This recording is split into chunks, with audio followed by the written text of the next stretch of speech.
I'm sure you know the feeling. It often happens when you're watching a great Star Wars film or series. The opening scenes were thrilling and exciting, but now you're through the beginning. The foundational beats have been established, and you're firmly entrenched in the magically immersive world surrounding you. This is the point in which the story stretches out before you. You see the larger plot points unfold. You get more time with the characters. You join them in exploring various locations, and you get to know each one in the process. You've crossed over from the reality of the world you know into an all-new one. It becomes your temporary home through the duration of the story's runtime, and it's something you wholly embrace in order to get the most out of it. And a great experience is often the rich reward of a great Star Wars story. It's also the reward of a great Star Wars event as well.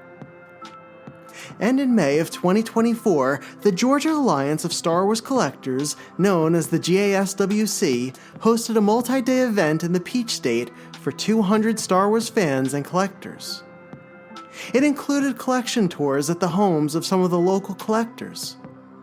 It also offered regional activities and excursions, group meals, and time to hang out and to get to know other collectors from different clubs, states, and countries. And the crown jewel of the weekend was the main event, which conveniently happened to fall on Saturday, May the 4th, a Star Wars-themed holiday. Attendees spent that Saturday in a lavish hotel ballroom, enjoying presentations about various areas of Star Wars history and collecting. And the panels featured some of the people who had made a monumental impact on the hobby and on the franchise, like legendary collector and author Steve Sansweet, and the animator who introduced Boba Fett to the world in 1978, John Celestri. But I don't want to get ahead of myself. We're not up to Saturday on this trip just yet.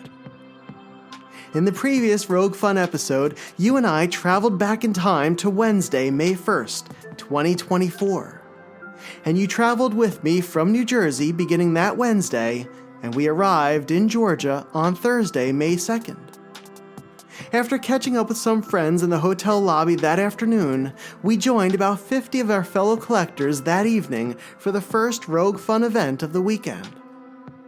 Titled Rogue Fun Under the Stars, the kickoff event took place at Jason Wilsuko's home in Kennesaw. There, while the Rogue One movie played on a giant screen in Jason's backyard, we reconnected with longtime friends, met some in person for the first time, and built new collector friendships as well. The night turned into an epic one. After Jason's, I returned to the hotel for a late-night hangout with a group of the modern Star Wars prototype collectors. And by the time I finally returned to my room to go to sleep, it was well after 2 a.m. on Friday morning. And after a good night's rest, I'm ready for the first full day of Rogue Fun. And the Georgia crew has planned 2 main events for this Friday. The first is an outdoor hike along one of the most beautiful spots in the area. And the second is a trip to the home of collector and Rogue Fun co-creator Narayan Naik. Narayan is a longtime and passionate Star Wars fan who collects vintage and modern items, spanning the Kenner and Hasbro lines, as well as customs, international items, prototypes, and other desirable rarities. He is also one of the most ardent creators and collectors of Star Wars swag, and the pieces he has helped produce are some of the most coveted ones in our community. So those are the scheduled activities for the day. And with an event like Rogue Fun, there are sure to be surprises and impromptu moments along the way. And I can't wait to experience all of what awaits us. And I'm glad you're coming along for the ride. This is part 2 of the 2024 Rogue Fun experience in Kennesaw, Georgia. This is another example of why Rogue Fun was one of the best collector trips ever, and why you need to be at the next one in 2026. This is the joy that comes from immersing yourself in another memorable Star Wars story. And this is Star Wars Prototypes and Production.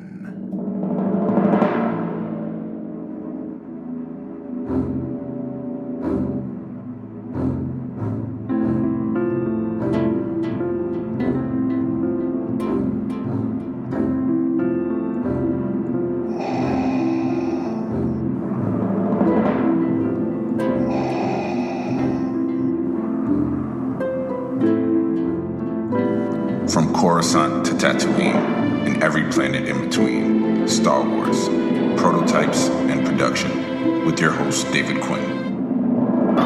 Vader. It's a trap! Yes, Master. Whoa, we're gonna have company! Have to stand and fight. The more you tighten your grip, John, the more star systems will slip through your fingers. I want to learn the ways of the Force and become a Jedi like my father. The Force will be with you, always. Friday, May 3rd, 2024. One of the activities coordinated by the Georgia Alliance for the weekend was a collector's hike of the Kennesaw Mountain. The mountain is located between two cities, Marietta and Kennesaw. It was the site of the Battle of Kennesaw, a 2-week segment of the Civil War's Atlanta campaign that took place in June of 1864. The Kennesaw Mountain's peak stands at 1,800 feet above sea level. The hike up to it extends a little over a mile and will take between 45 and 90 minutes. Jason Wilsuko, co-creator of Rogue Fun, would be our hiking guide for the morning. The hike itself was the perfect activity. It was a shorter, low-intensity trek and would afford collectors a chance to not only explore the park and the mountain, but to spend time with one another outside and among nature. Over the past few years, I've learned how special these hikes can be. I had attended my first collector's hike in the summer of 2022, during the Empire State Club's second annual event.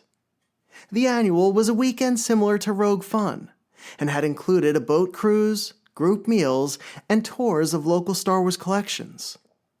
But being held in the beautiful Hudson Valley region of New York State, the hosts had added a collector's hike to the second event. At 4 miles, the Hudson Valley hike was longer than the Kennesaw one. But by the end of it, I had gotten to know many of my fellow hikers. We had a healthy amount of time for deeper conversations as we traversed the trails awaiting us. And by the time we had reached the summit, we felt like we had accomplished something special together. And by the end of it, I think we felt closer to one another as friends as well. And when it came to Rogue Fun, the Kennesaw Mountain hike was one of the top activities on my list. I couldn't wait to see more of Georgia and to go on another collector's hike in a completely different region of the country. After staying up until almost 3 a.m. the night before, I slept in a little longer than I had originally planned. I showered and then finished unpacking my suitcases and setting up my room for the next 3 days. There's nothing like going on vacation and making where you're staying feel like home. The morning was an easy one and was largely quiet. It was a great way to begin the official event and to come down from the excitement of the previous day's drive and the meetup at Jason's. Rogue Fun was scheduled in a way that ensured there were enough group events to make attending worthwhile. But its hosts also made sure to include enough downtime to keep it comfortably paced and enough free time to allow for those magical and impromptu moments to occur. With a few hours before the hike, I grabbed breakfast and went down to the lobby to spend time with some of the other collectors. I met up with a friend who arrived that morning, and shortly after, left the hotel and headed to the Kennesaw Mountain National Battlefield Park.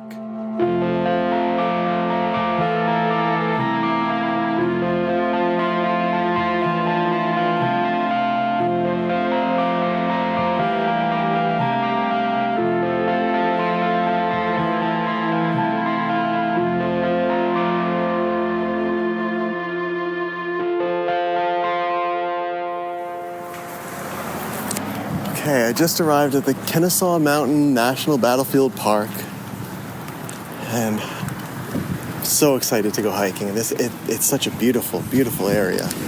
Heavily wooded, mountainous. I think so. This is supposed to be, I want to say it's about a mile. When we've done the hikes for the Empire State Club in that region,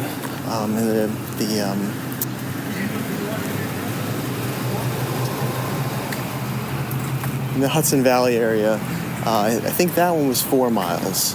We did something like 4 or 5 hours or so. So this is a mile. It's supposed to be about an hour and a half, which would be great. It's crowded. I'm really surprised. And, it's not, of course, not just us hiking, but I'm surprised to see how many people are out at this point. But it is a beautiful day. There's a really nice breeze kind of coming through, especially if you're in the shade. And I can't wait. So I see a group of people. There's Chris Georgulius and his wife Sharon. I see some of the Swedes are here as well, too. And they're following up the trail. So I'm just going to tag along with them and join up. During the early part of the hike, Chris Georgulius and I spoke about the last big regional club event, the Empire State Club's annual. And we also chatted with our guide Jason and Ohio collector Dave Brock. Annual, which has never been annual, well, I don't know why they signed themselves up for a name like that. Yeah, yep. It's been, what, 3? 2? 2. 3. Well, we had COVID, and that messed everything up. Yeah. They should have called it Bicentennial. That would have been better. Eventual. Eventual. Todd Chamberlain was at breakfast this morning. He came in last night at 1:30. I met him in the lobby. Oh, you saw him? Yeah. Last night? Yep. No, night owl. Pause. Yeah. There is a flat area kind of up there. Matthias. I think Sharon's feeling Vänta på han. We can slow down. So Jason, while we're paused, tell us what we're doing right now. We're hiking up Kennesaw Mountain, which is a mile hike up to the summit, and you can see all of Atlanta, downtown Atlanta, from the top. And who's leading the hike? I am, but the Swedes are in advance right now. They are right now, and yeah, they partied hard yesterday, and they're up and ready to work now. So yes, I wish I had that energy. Do you have a favorite spot? The top where you can kind of see everything, and on both sides you can see this is the end of the Appalachian Mountains. Get me in there. It's Dave Brock walking up the hill. I just got up to all the fit people. All right, I need a break. Keep talking. Might be the last time you hear from Dave Brock. It was nice knowing everybody. Let's save this for his descendants. This is what he sounded like. It gets flat up here in just a little bit. Yeah, it's cool. It's you normally actually go downhill at one point. Really? Yeah. That would be nice. Wow. Oh, because it's like a ridge almost? Yeah, it's a ridge that goes down and around. Okay. Yeah. I noticed all the other fat guys stayed back at the hotel, but I wanted to come out, so here I am. We appreciate your company. Absolutely. Out of shape, but I love stuff like this. My wife was telling me this morning that how much she enjoyed talking to you, and I guess you were talking to my daughter Josie. I was, yeah. Yes. Homebody. Yes. She didn't tell me her name. She just said she's staying home. That's Josie. Josie? All right. Yeah. No, I had a lot of fun. We talked when I was getting a sandwich. Yes. For lunch. Yes. And thank you them so much for, hosting. Of course. I know your daughter's just subjected along to it, but I noticed, unlike your other kids, she did not make herself scarce. No, she didn't. And I, at one point, checked my watch. I'm like, oh, it's 11:45 on a school night. We need to wrap this up, kid. Did anyone else forget that it was a Thursday last night? I thought it was Saturday. Yeah, I'm the one planning this thing, so I know the schedule, and I feel like it's Saturday. And I'm like, wait, no, we got 3 days left. Yeah. So, who did you meet for the first time yesterday? That you really, besides me? Who did I meet for the first time? Brandon Vise. Oh, okay, yeah. Katie Lukens. Yep. Don Henderson, Paul Konatsky. Paul. Yes, I met Paul for the first time. Oh, wow. That was so much fun. It was so nice meeting everybody for the first time and then seeing people that we knew again, too. Yeah. So. Dave, who was somebody that you met for the first time yesterday? The Arizona guys. Oh, okay. Had not been there before. Don Henderson, Paul Konatsky, and Vise? Absolutely. And then probably a few others, too. Okay. Daniel from Sweden, I can't remember if I met him before. Mm-hmm. I think that was the first time I met him as well. Right. And the other Swedes, too. Yeah. I'd met Mateus before, though. Yep, that's the first time I met Mateus Oh, wow. and that whole crew. Did you ever imagine you'd meet somebody from Sweden at your own home? No, and I cool. never imagined Mateus would be in my room signing his book that he wrote. Oh, wow. Yeah, it was awesome. Yeah. One time the kids and I were here, and there was a hawk on that little broken branch. Yeah. It was just squawking at something. And I mean, we're standing right here like, what's going on? It jumped down and it grabbed a mouse inside all those leaves and just flew off. Oh, my gosh. It's kind of awesome to see. Yeah, we're on a ridge right now. It's curving up, so we're actually taking the Kennesaw Mountain Trail here. And man, it's beautiful. It's peaceful. I think I said this to you, but in 2022, when we did the second annual, we started it off by going on a hike. Yes. And to me, it was the highlight of the entire trip. Oh, really? I thought it'd be great, like, just to be out with everybody, but we all bonded because we were doing this thing together that was difficult. That took a while. That's true. And so you wind up coming from it at the end feeling like you really accomplished something, so. Yeah, it seemed to be successful, and this is in our backyard, so I thought, let's do that too. Yeah. Let's offer it for people to get out, do a free activity. It's perfect.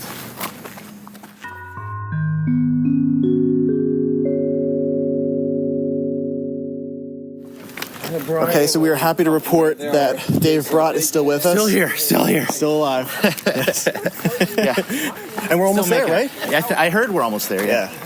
Yeah. He says that, though, but we got another 4 miles to go. It's like Papa Smurf. Yeah. Remember that? Papa Smurf would always say, just a little further. Yep. They never so get far. there. Yeah.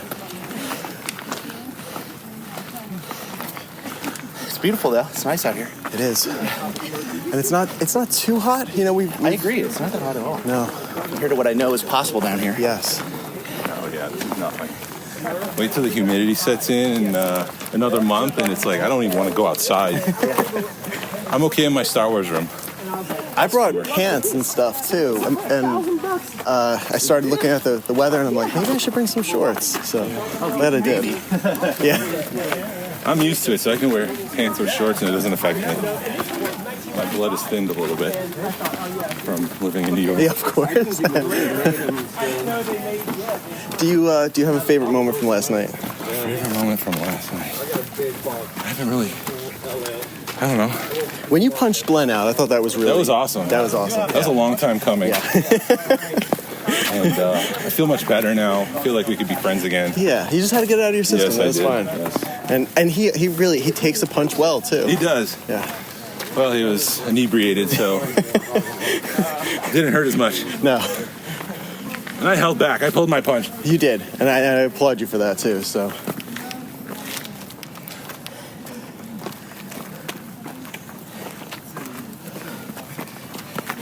What are you looking forward to?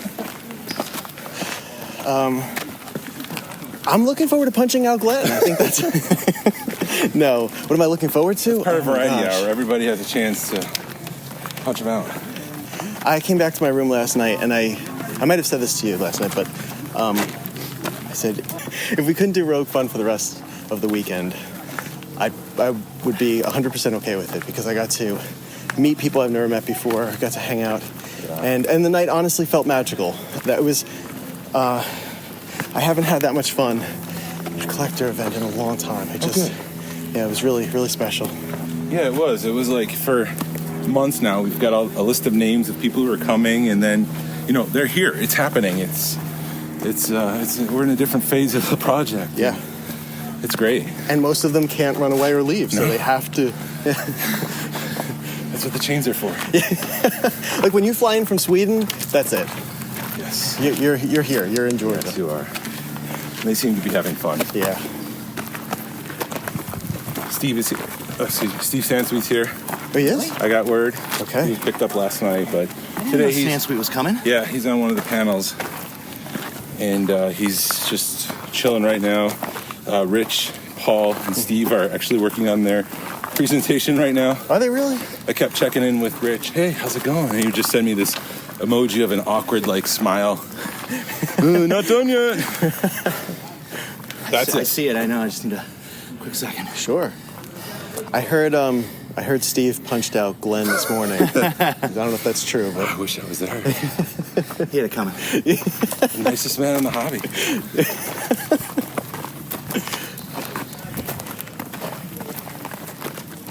All right, so what are we approaching, guys?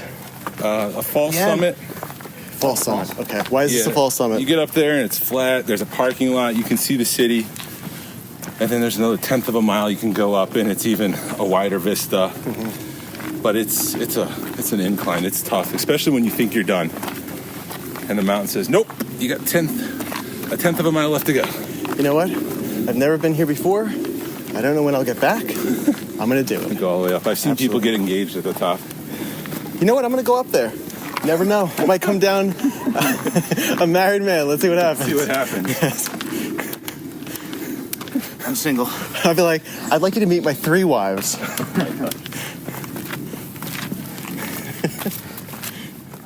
Okay. So Matthias, we are here at the peak, and what is this view like for you? It's beautiful. Looking over Atlanta, the beautiful skyline. Can't really focus because it was a tough hike, but it was and a long night. But it was so worth it. Yeah. So worth it. It's beautiful here. It's gorgeous, right? And we have perfect weather. It's a little overcast too, so we're not getting like the hot, heavy sun. Couldn't be better. Very cool. Star Wars and nice weather. Absolutely. That's all you can ask for. I love it. While descending the mountain, we came upon a small group of ham radio enthusiasts who gathered at the site to take advantage of the elevation as they attempted to communicate with others who were hundreds or even thousands of miles away. Yeah.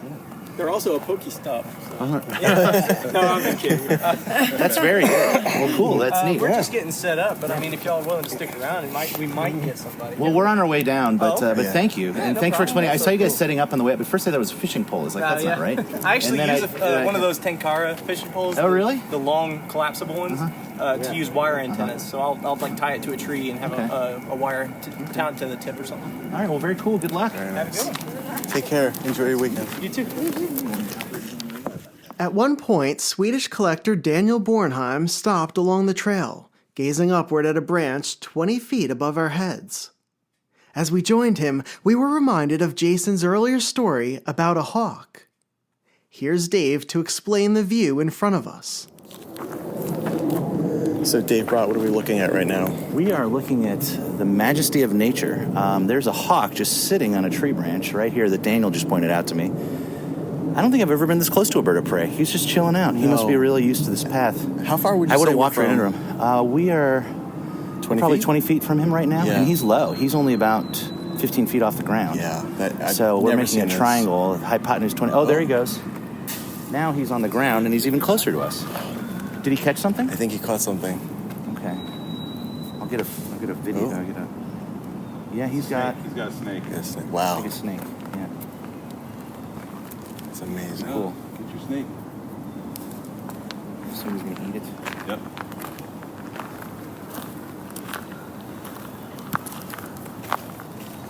It's weird because I was just telling you about the mouse that he found right there. Oh. Wow. Wow. There you go. Along the way, I had the opportunity to catch up with Matthias. He told me about how Star Wars had become something even more meaningful over the past few years, as his son Elliot developed an interest in collecting Lego, focusing on the builds from newer stories like the Clone Wars. He proudly shared how knowledgeable Elliot was, and how he was able to differentiate between the multitude of clone characters. And that moment came full circle at Star Wars Celebration Japan a year later, where Matthias and Elliot presented a panel about collecting vintage and Lego items at the collecting track. I spoke for a while with Daniel, getting to know him for the first time. Daniel is an accomplished tattoo artist, and at a stop along the hike, he showed me some of the work he had done for others recently. His tattoos were complex, often heavily realistic designs that went beyond what your average artist could produce. They were like grayscale paintings or stained glass portraitures captured on human canvas. It's funny, but small conversations like that create friendships pretty quickly. Meeting Anna and Mia and touring the mountain with the Swedes opened a fascinating door into what life is like for each of them on their side of the planet. I remember Mia and Daniel talking about how Taylor Swift's upcoming arrival to their area for her world concert tour would create utter chaos, as fans from surrounding towns and countries planned to travel to the venue. But with that minor exception, their lives had the balance and peacefulness that made home life and travel a rewarding combination. Seeing Chris and Sharon again was also incredibly meaningful. I don't know if I've ever said this to Chris, but he has had an immense impact on my understanding of collecting in the hobby. Chris was one of the early contributors to the website, the Star Wars Collector's Archive. He had created a digital scrapbook of some of the more notable classified listings from the backs of the 1990s Toy Fair magazines. The listings offered for sale some of the key vintage Kenner prototypes, like carded first shot samples and hand-painted hard copies. Studying those digital scrapbook pages helped me to see which Kenner pre-production items existed, and to learn about why they were so desirable and so rare. Chris also applied his engineering knowledge to entries and articles explaining the production process of a toy. And over the years, I developed a better understanding of each of the steps to making a figure, as well as the terminology used at Kenner and among collectors. So in addition to being eternally grateful for the information he has shared freely, I'm thankful to call Chris a friend. Chris and Sharon are avid hikers and appreciate exploring nature together. And to have them as part of this hike made the morning even better. There's something about Dave Brott as well. He just makes moments like this a little funnier, a little more exciting, and a little more memorable. He naturally makes every person around him feel comfortable and included, which is a true gift. And he doesn't experience an activity like this in a passive way. He welcomes it, and he celebrates it. Dave is a true joy, with a contagious appreciation for life itself. And Jason, it was another blessing of a day to be in his company again. We've known each other for years, and have spent hours upon hours building a friendship through video chats and phone calls, and a few podcast conversations as well. But at Rogue Fun, we were finally in the same room together. Or in this case, ascending a mountain trail together. I was so proud of my friend. What he had created in Rogue Fun was already incredible, and we were only at the beginning of the weekend.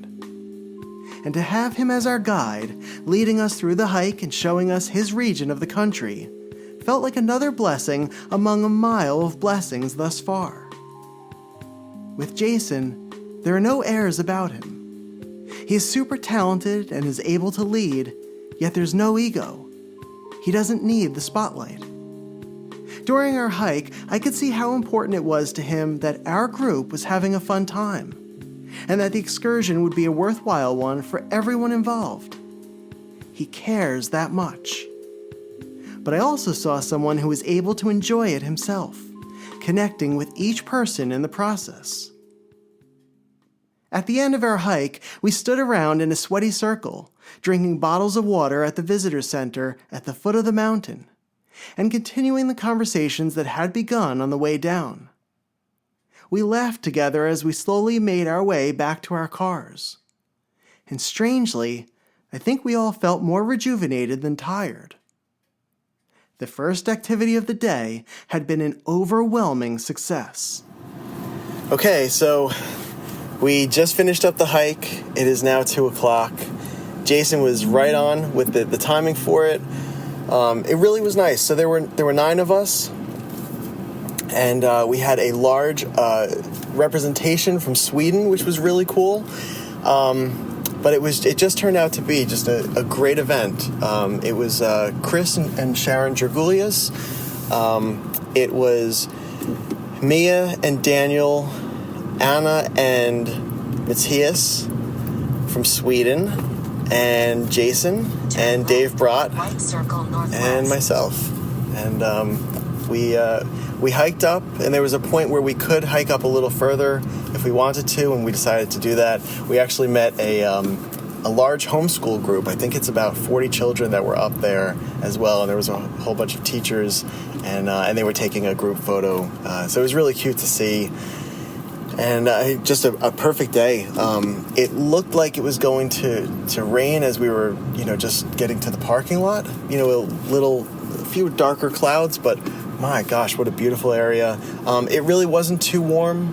And it also, I'd said this to Jason and to Dave, it was a nice hike where it felt like we had done, some exercise, and we had gotten the blood pumping, and, we got to explore, but it wasn't too much where, we were feeling exhausted afterwards. So that, I'm happy to say, it made the trip. 1/2 mile, turn right on White Circle Northwest. It was really everything I was hoping it would be, which was just a time to get to know some people that either I don't really know too well, or maybe have never met before, or met last night for the first time, and then getting to see just a few people that she's chatty. Getting to see a few people that I know already, like Dave and Jason, and just getting to talk to them more. So great time. The view was beautiful. The craziest thing was seeing the hawk. The hawk was literally, as Dave said earlier, 15 feet up in the air on a branch right in front of us, maybe, 12 feet away. And, I had never seen anything like that before, that close. So Jason was telling us that he saw a hawk the last time, and there was one that caught a mouse, but this was amazing to see, because it actually, it located a snake and then just dove down and scooped it up right in front of us as we watched. And it was weird too, because it just kept looking at us and then looking down, to make sure the snake was still there. And it kind of toyed with the snake for a little while, I think, just to slow it down and get a grasp on it. But it was pretty amazing. So going back to the hotel room now, gonna clean myself up, shower, and get ready for essentially for Narayan's. I think we might do some sort of modern prototype hangout a little bit, maybe an early room sales or something like that. And then looking forward to spending time with everyone for the rest of the night.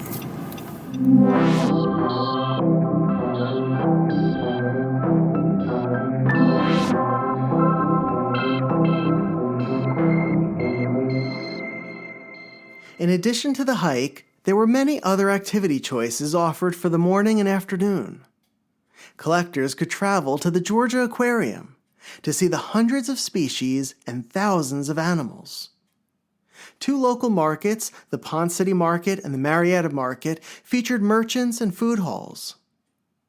Guests could also tour staples of the Atlanta region: the Jimmy Carter Library and Museum, the Southern Museum of Civil War and Locomotive History, the World of Coca-Cola Museum, and the Atlanta Botanical Garden.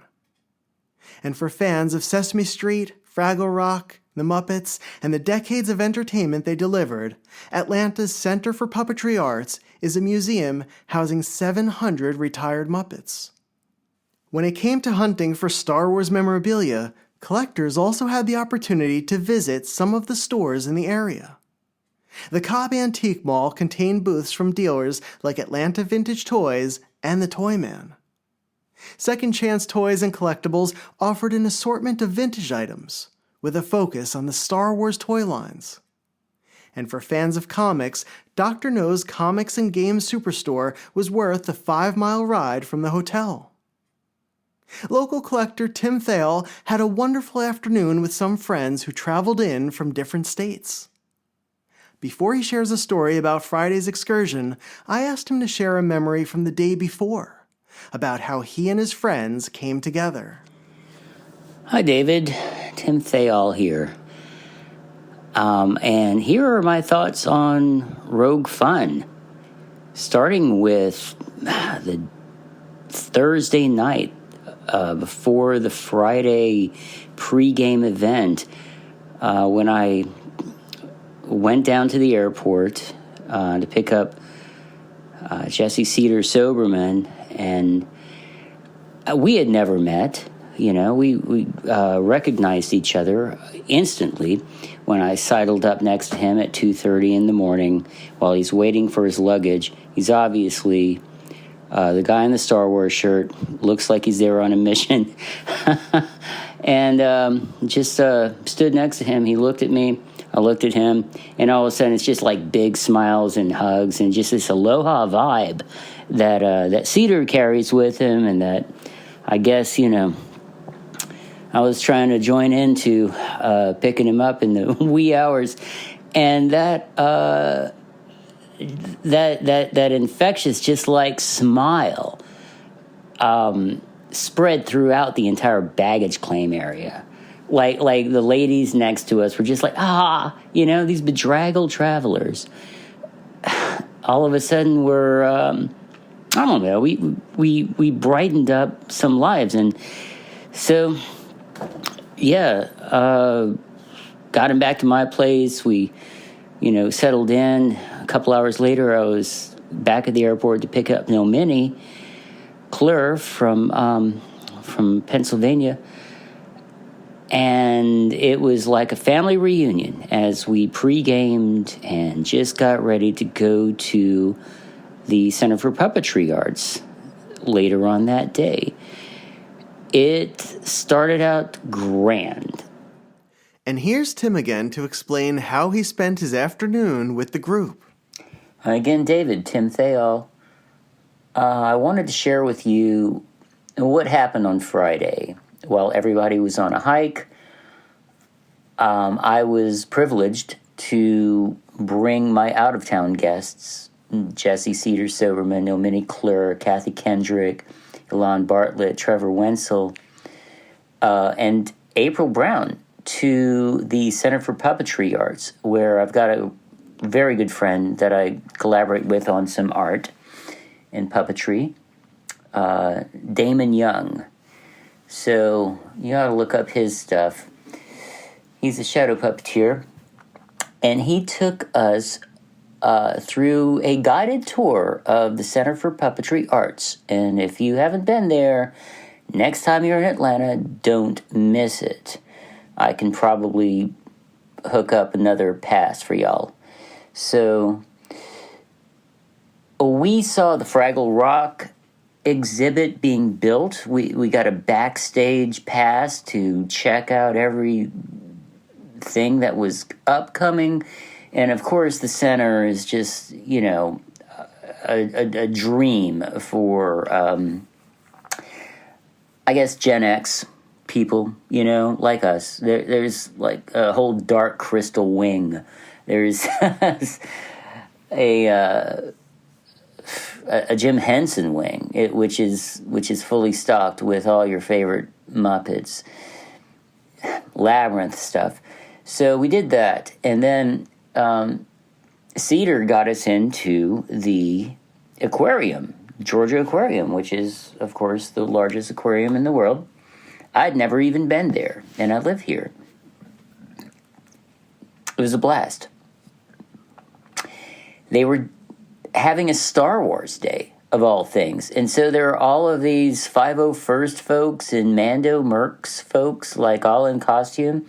What a beautiful thing. What a beautiful coincidence that we were all there at that point. So our Friday just couldn't be better. I mean, I hope you guys had fun on the hike. That wasn't for me. We were going on a flat, level surface, and the weekend hadn't even really started yet. Wow, what a great day. Thank you, Jesse, for getting us into that aquarium. Thank you, Damon Young, and his shadow puppetry for getting us into that Center for Puppetry Arts. You need to check that one out next time you're here, man. All right. Thanks, David.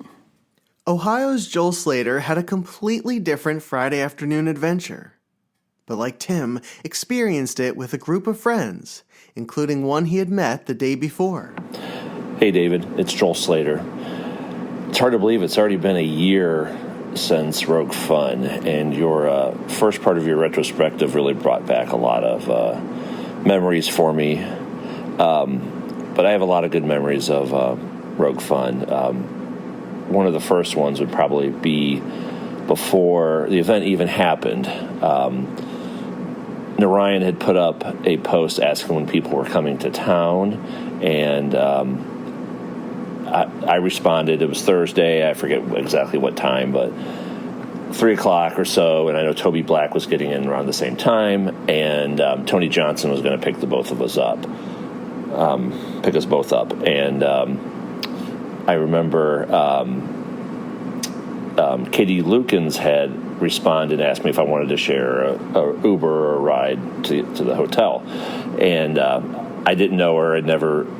Didn't even recognize her name, but I mentioned that to Tony Johnson. I was like, "Hey, this girl needs a ride. Would you be okay bringing her along as well?" And he was like, "Sure, fine." So she rode with us the great hour or so it took to get from the airport to the hotel with the great Atlanta traffic.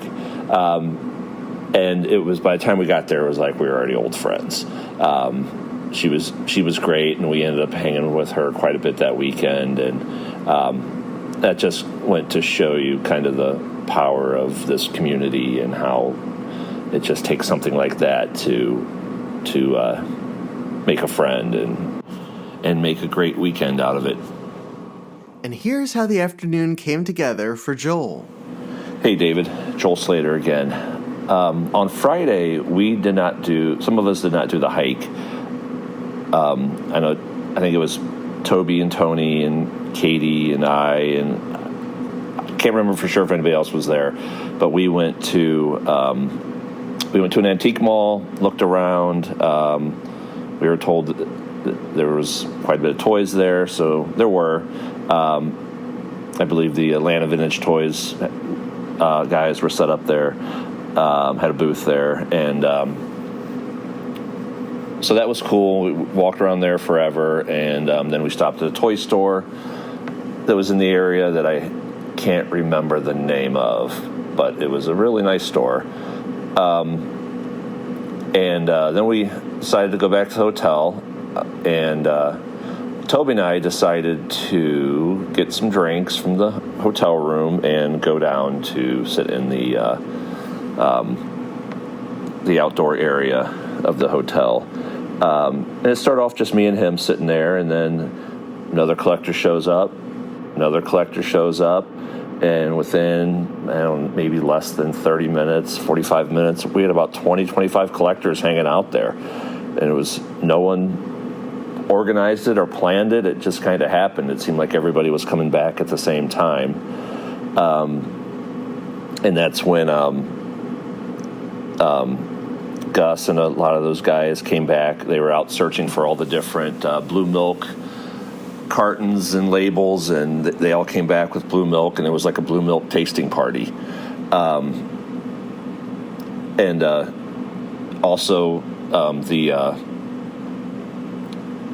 That's when they were starting to bring everything in to set up in the ballroom for the actual Rogue Fun event. So a lot of us, when we went over and just helped them unload trucks and load in to the ballroom real quick.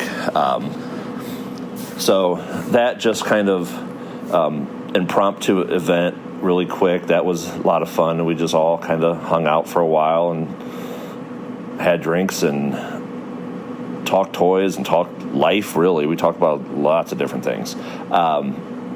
So that was just another fun little memory that will always just stay with me, with all the guys that were there and ladies that were there. So we really had a good time that afternoon. And Josie Harmon and Neil Kambaita did some shopping ahead of Narayan's meetup. Hi everyone, this is Josie Harmon here. Okay, so Friday afternoon of the Rogue Fun weekend, this was the day that me and Neil wanted to explore the area near the hotel and do a little bit of shopping and see if we could find a local arcade and check that out. That's always a fun thing we do on trips, and we get to see how they compare in each city that we visit. So we did find a mall that was pretty close by. It was called the Town Center at Cobb. It was maybe about a 20-minute Uber ride away, and this one had an awesome arcade in it. It had a nice mix of games, and I remember it set a really fun tone for us to start the weekend. It had a photo booth, which I love because it's such a nice memory from trips. We really did have a great time at this mall. Plus, it's always really cool for us to go shopping in the States, just being from Canada, to see what's different and find some new things for us that we don't see back home. I remember we found a store. It was pretty similar to Hot Topic, which we do have here. I can't remember what it was called, but it had a bunch of cool Star Wars stuff in it. Lots of clothing, some random household items, and lots of Phantom Menace items to celebrate the anniversary. I remember when we saw all of the Star Wars stuff in the mall, it just got me so excited for the weekend because we knew we were so close to reconnecting with friends in just a few hours, and we were going to meet lots of new people for us as well. So after a couple hours at the mall, we were just so pumped and ready to head to Narayan's and see everyone, and we just knew it would be the best time. And I remember I also bought some shorts at the mall because Atlanta was way hotter than I was expecting. I think you get used to the cold being from Canada, and we were not that prepared for the heat, even though it was a really wonderful change of weather for us. So yeah, that was our afternoon. We were chilling out at the mall, the two of us. We were just getting super hyped for that Friday evening. And Wisconsin's Doug Meyer and his son Will toured the Plastic Empire store, where they met someone special from the Star Wars universe. We visited Plastic Empire, which is a pretty popular collector store in the area.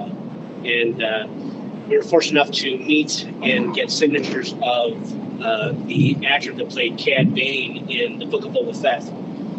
And we've been to many celebrations over the years and other cons, but this was the first time we had the opportunity to meet with that individual. So that was pretty exciting.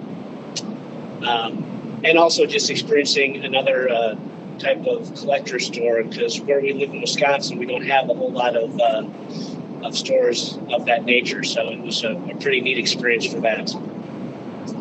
So they have like their own.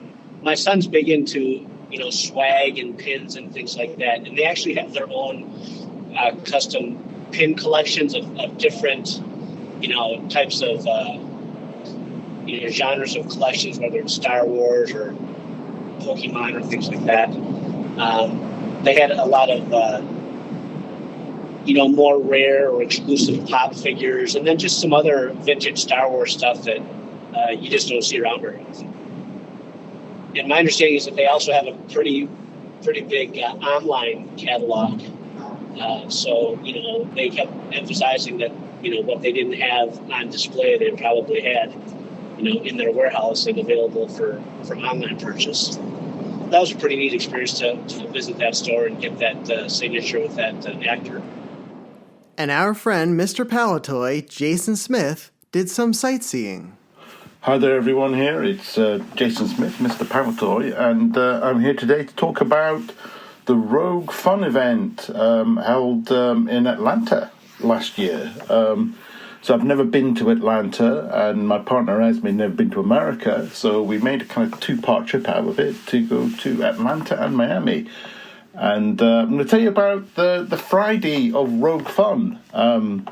So I'd say we'd never been to Atlanta before, so we went into Atlanta in taxi in the morning from the Con Hotel and went to the Martin Luther King National Park, the center where it describes his life, and the church which he went to across the road. I went to the church, and then we went to his memorial and grave. So that was all very interesting, and obviously a reflection of how America was back in the day. So after that, we went to one of the big parks where they have the Coca-Cola, World of Coca-Cola Museum. We were going to go in, but it was absolutely full. I think it must have been a bank holiday or something, because it was absolutely full of kids, and we just thought, we'll be in there and there'll be loads of screaming kids everywhere. So we didn't in the end, but we had a wander around. We saw the Olympic rings, and there was a big Ferris wheel there.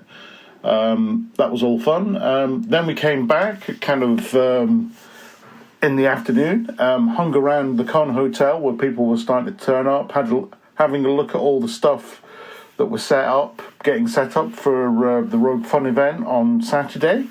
Meanwhile, there was work to be done in setting up for Saturday's main event. Hey, David, it is Glenn with the Georgia Club, giving you my thoughts on Rogue Fun. Friday, man, that Friday was pretty much a blur, man, because we had to get all the stuff ready for the event, get all the stuff to the hotel. Thankfully, our buddy Lewis was able to step up. He had a pickup truck.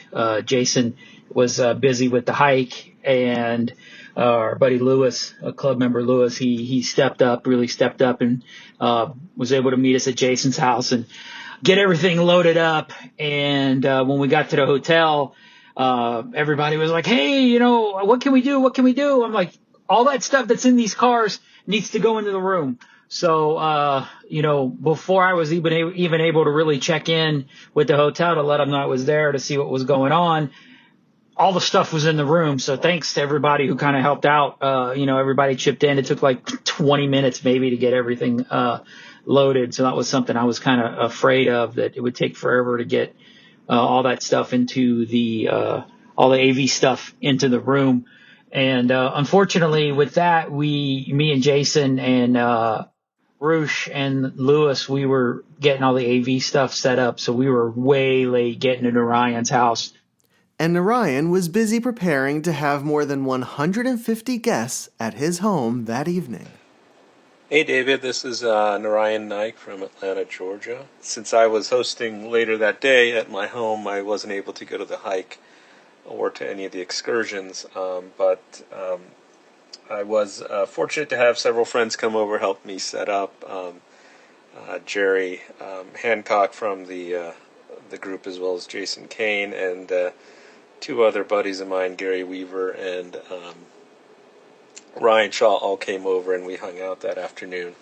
Not a whole lot going on because a lot of it was already set up, but we did have to kind of clean off the chairs after a stray late spring shower, and also went around hiding the various bottle caps that people could try to search for to get a bottle opener later that afternoon and evening.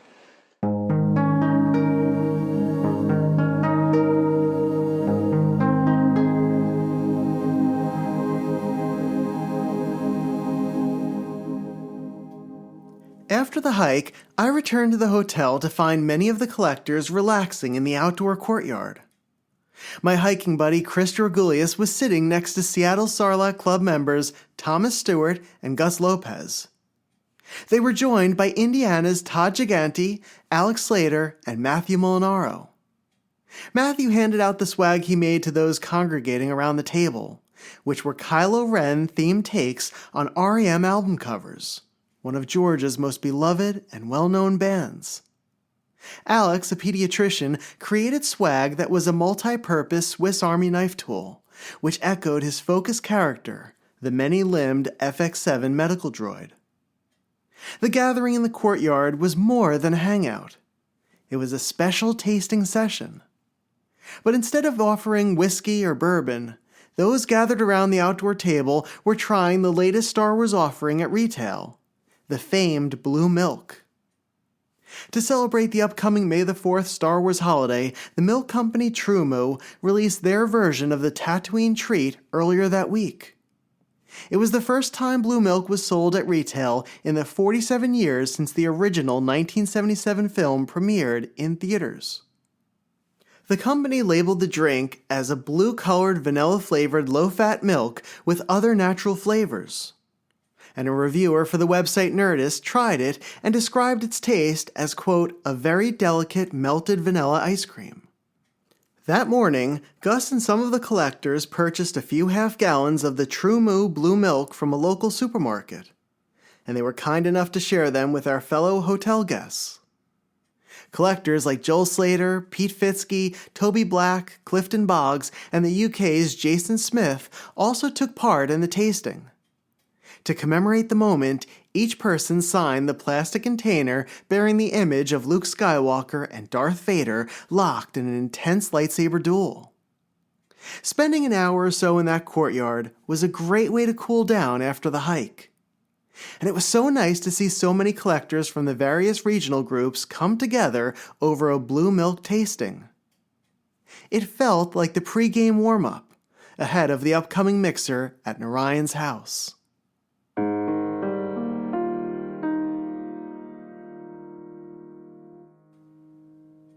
Around that time, Jason's wife Shannon headed to the airport to pick up one of the weekend's special guests. John Celestri, the animator responsible for bringing Boba Fett to life for the first time on screen in 1978, was flying into Georgia that day. He would be attending Narayan's meetup that evening and would present a panel on his work on Boba Fett and the Star Wars Holiday Special at Saturday's main event. Here's Shannon to tell us what it was like to meet someone as special as John and why it was so meaningful to her. So, Mandy Williams and I were kind of volunteered to go pick him up on Friday as he arrived to bring him to Narayan's for the Friday night gathering. Since we were stuck in Atlanta traffic and an hour late picking him up, we decided to kind of Google him and see what he had done beyond drawing the first incarnation of Boba Fett. And we discovered he had really illustrated our childhood. He had done like the Care Bear movies, Strawberry Shortcake, and personal to my family, Herself the Elf, which my sisters and I grew up recreating the stories of. So by the time we picked him up, we were really eager to meet him and a little bit starstruck, and he ended up being just the nicest guy and so humble. He shared with us that he really had never felt, very recognized for the work he had done with Boba Fett and within like the Star Wars community. He hadn't done any other like big conventions or anything like that, or done anything like this, and he was curious as to what to expect and what the club was like, and we tried to kind of put him at ease and paint the picture of what the weekend should look like for him and, kind of some of the people he would be meeting. And I was able to check in with him several times throughout the night, and even though he was exhausted from his travel day, he just kept expressing just how great it was and how welcoming everyone was. And he was honored with the recognition from the 501st coming and inducting him as an honorary member, and just the club and the welcoming spirit. And I checked with him throughout the weekend, and he just kept sharing and expressing that same thing. And from what I understand, he went on to do some other convention type events and kind of embraced this this whole thing. And I think that's just so cool that he was able to get a little bit of recognition that he hadn't felt that he had, but he was also able to share in the community that's been built around Star Wars.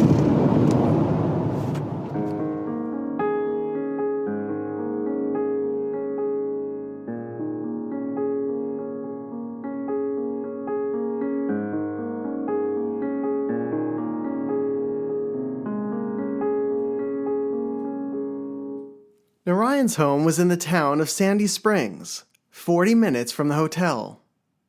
As I typed the address into my GPS, I suddenly realized I would be traveling back on I-85 during Friday rush hour traffic. It was a similar route that I had taken to go from the AFA headquarters to the hotel the day before, when a half-hour ride turned into an hour and a half. And if I had to pick a least favorite moment of the weekend, it would be that drive to Narayan's. Between the amount of accidents, the constant merging as the lanes expanded and contracted, and the go-kart mentality of the drivers around me, I was reminded of why the Atlanta region is one of the trickiest to navigate. Narayan's area was beautiful, though. Once I left the highway, I entered the tranquility of Sandy Springs. With every winding road, the ride became calmer and more enjoyable. and in less than an hour's drive, I had arrived at Narayan's. His home was a stately brick-fronted residence with 3 peaked roofs, oversized windows, and an upper balcony. I parked down a side street as the entire area around the cul-de-sac and down his street were filled with attendees' cars, taking up every available space on either side. It's 6:05. I'm hanging out with my buddy Anthony Pagano. Anthony, say hi. Hey, what's up? So we're just, we were walking up a very steep street to get to Narayan's house. A lot of cars here so far. Did you think we'd see this many people this early? Yeah, I thought it was going to be pretty packed, so yeah, I'm not surprised. All right. What's been the highlight of the day so far for you? Getting here and hanging out with you, man. Yeah. Getting to meet a couple new people that I haven't met before. Absolutely. So. Who were some of the new people that you met? Ryan Dukes, never met him before. Super nice guy. Yeah. Haven't got to meet Ellie in person before, so that was good. And seeing Yehuda here again, that was cool. I wasn't expecting him to be here. I didn't think he was going to be here. That's pretty awesome. All right, and now we get to see Narayan's collection. This should be fun. Yeah. Now I'm going to pass out because I need my inhaler or something. Walking up this hill. Yeah. There, we got it.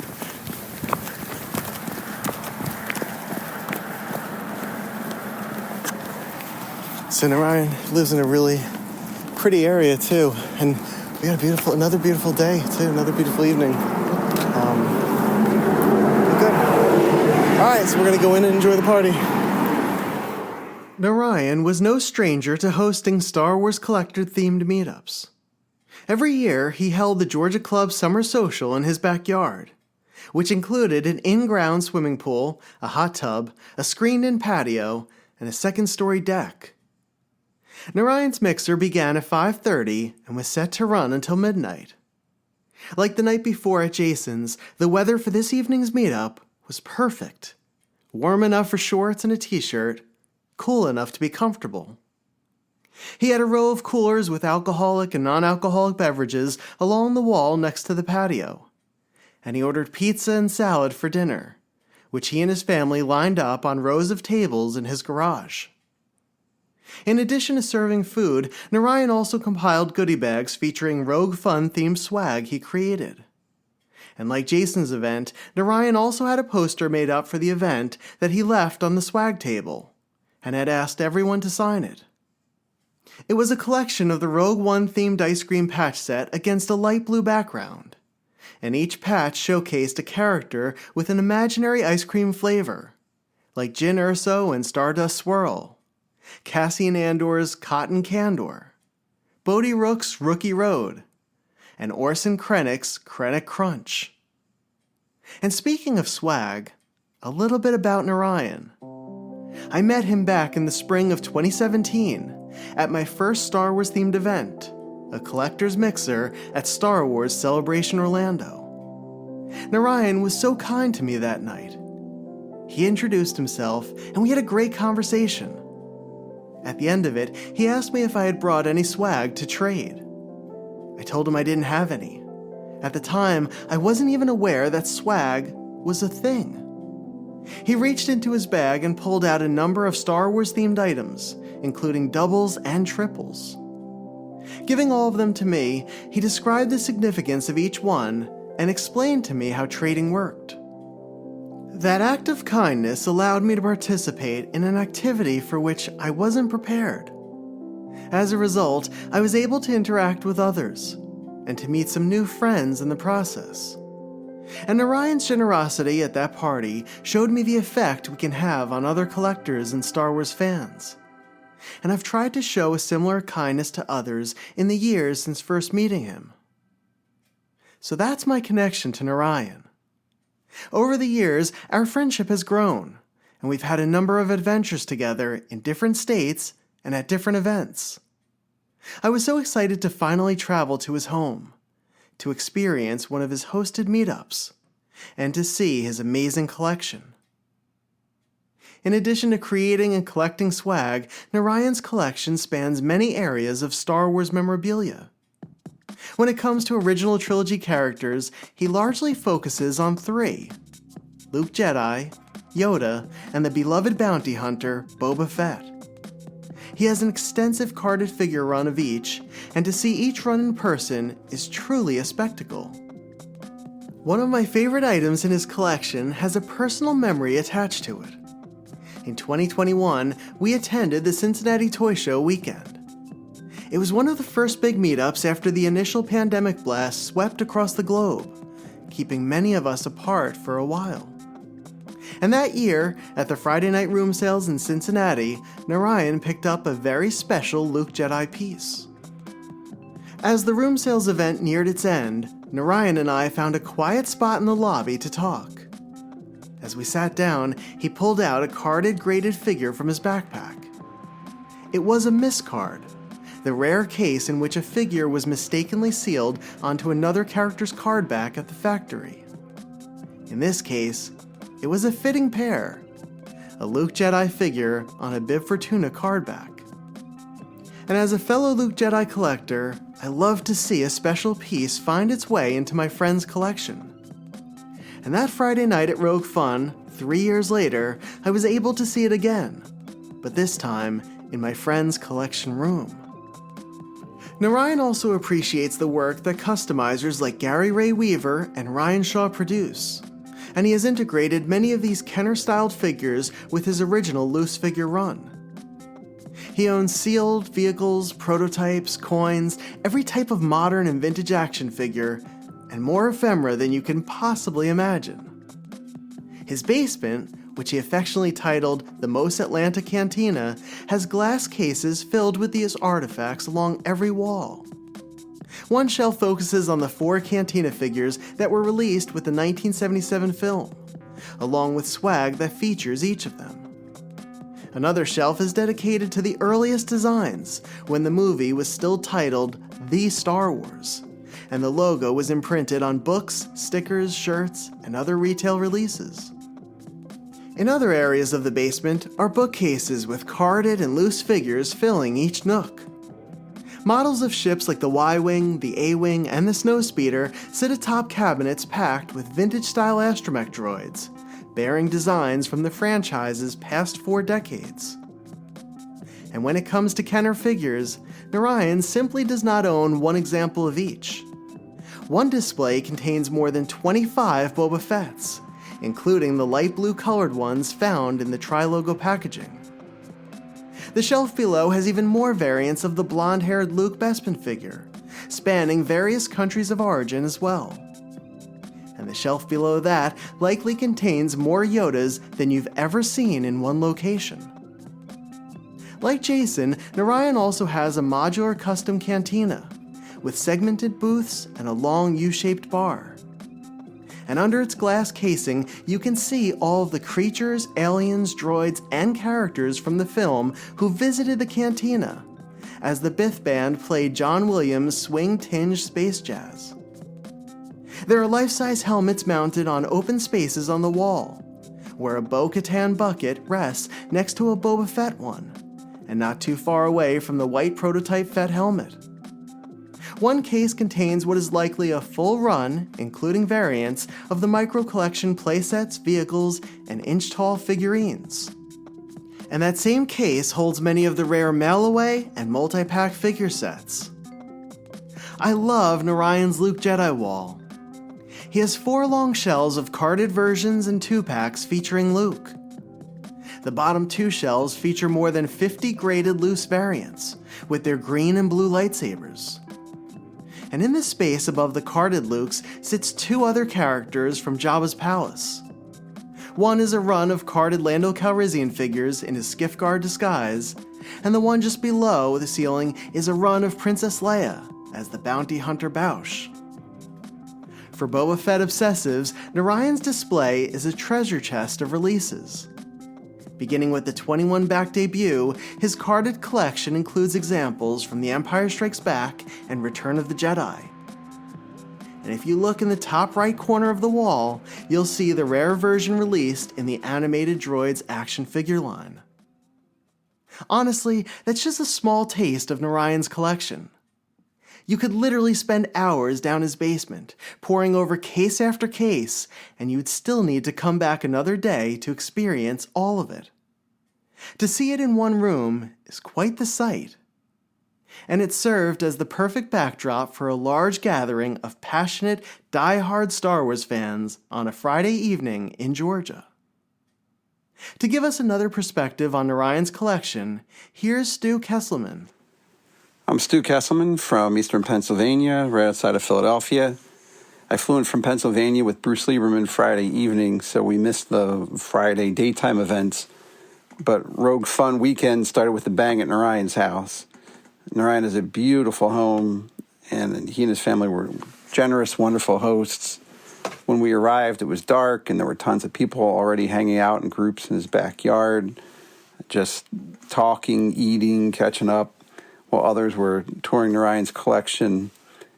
It was great seeing faces from celebrations and ice and meeting new people and even bumping into Pennsylvania friends that I hadn't seen in a while. If I was going to summarize Narayan's collection in one word, it would be staggering in scope, in quality, in how he displayed things. It was just impressive, most impressive. You could see how well thought out his displays were, whether it was displaying vintage pieces in an interesting way, followed by modern on the next shelf, whether he focused on a character or an entire line or collection. Throughout the night, it seemed like everybody that went through his displays was amazed by something. I've seen Narayan post pictures of some really cool, unusual customs, but getting to see them displayed together made me appreciate them even more. I remember there were figures done in the style of the original Kenner figures, but were never made. There were some really cool, clear, colored figures that were reminiscent of the classic Tron figures. And he had one of the most extensive cantina displays I've seen, with a full layout of rooms and customs of figures and vehicles that we wish were made. We need Hasbro to take a good look at Narayan's setup for ideas.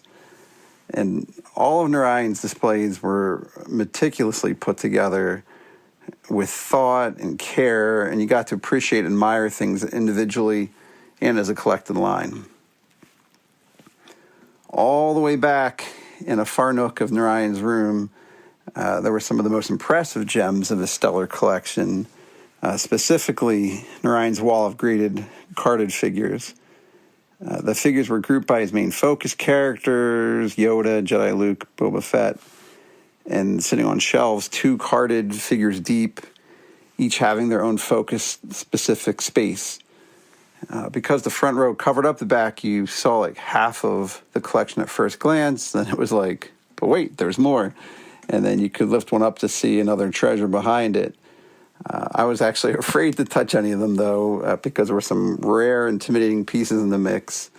However, do you remember someone else shuffling through the Jedi Luke figures without my reservations and practically juggling them as they went through them? One of the highlights of the night for me was being a fly on the wall as some knowledgeable collectors were discussing a sort of deep dives of Narayan's rare carded variations with him there. At one point, someone slightly drunkenly told Narayan with a little bit of mock outrage and shock that Narayan was missing a certain Luke variation, but then Narayan calmly and coolly just slid a figure aside to show that, yes, he did in fact have that variation in the mix. The night was just a wonderful mix of catching up with friends, meeting new people, and discussing Star Wars throughout while having a dazzling collection to go through.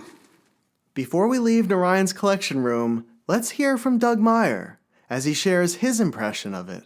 The event that Friday evening, my son and I went to Narayan's home, and we had first met Narayan at Celebration Europe, where we were fortunate enough to collect the Will Row Hood Star Wars patches. And that's, to be honest with you, that's what really kind of inspired us to visit Rogue Fun in the first place, because my son's real big into the swag collecting and he loved the ice cream patches.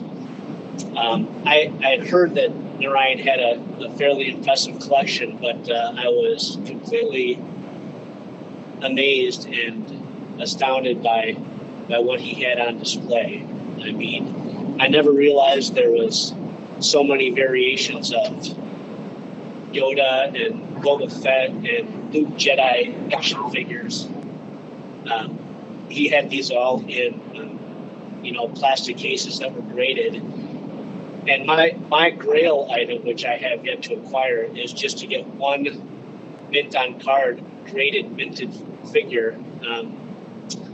And he has like hundreds of them. So it was pretty awe-inspiring. To think that I was a pretty avid collector beforehand, I really realized that I got a lot of work to do.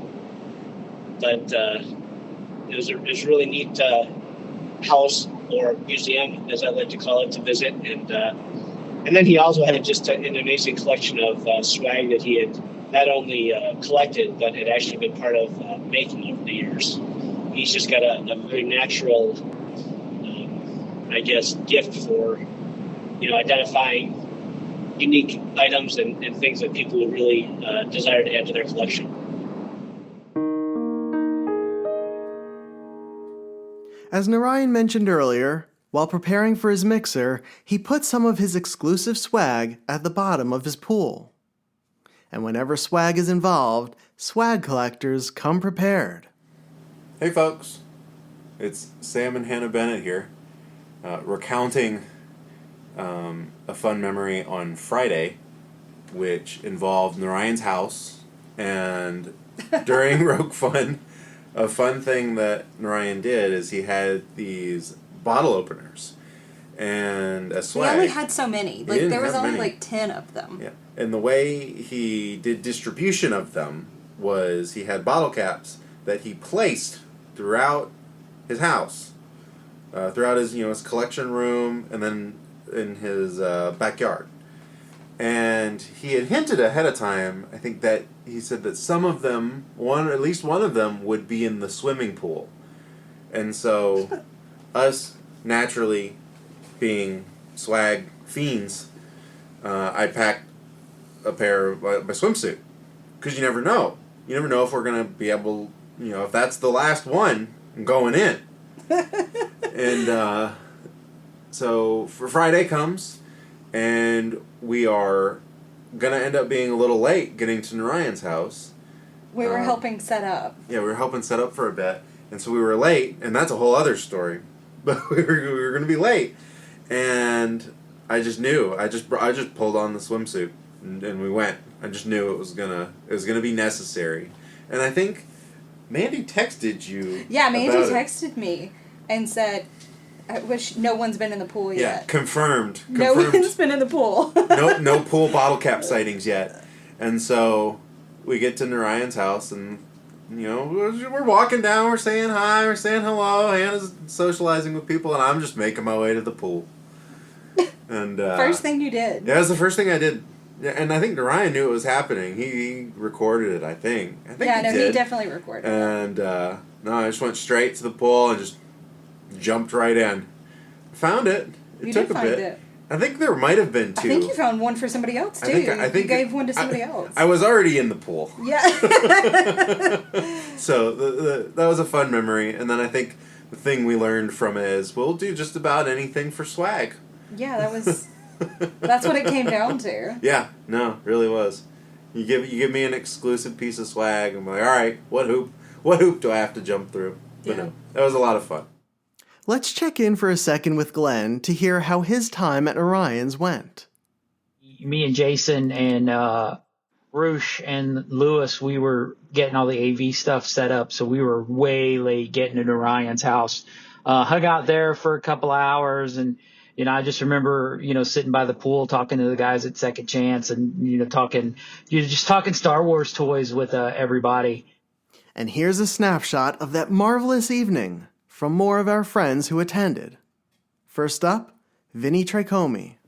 Another memory from Rogue Fun Friday night, being at Narayan's house and just the conversations that I had in his yard with so many of my friends that I don't get to see quite as often as I like. it was just a great experience. It's always a pleasure. It's great that Narayan is able to open his home up to all of us, and it's very appreciated. And it's just a great memory. Also, another thing that I chuckle about to myself was Dave Brott begging me to come into his pool with him, Narayan's pool, which there's no way I was doing that, but I still laugh and joke with Dave about that. Hi, David. It's Jerry Hancock. Friday night at Narayan's for the Most Atlanta Mixer. Wow, what a great event. I didn't get in town in time on Thursday to take part in the movie screening over at Jason's, but I did get there pretty early on Friday because I told Narayan that I would help him get things set up for his event. I brought the beer, and yeah, it was kind of cool being almost like fly on the wall as everybody rolled in. It was almost like an unofficial sort of red carpet, if you will. Everybody sort of showing up as they came in, and almost cheers for some of the folks as they entered. Getting to meet so many people that I've known of in the hobby, but I've never had the pleasure of meeting face to face. Got to meet Elon Bartlett.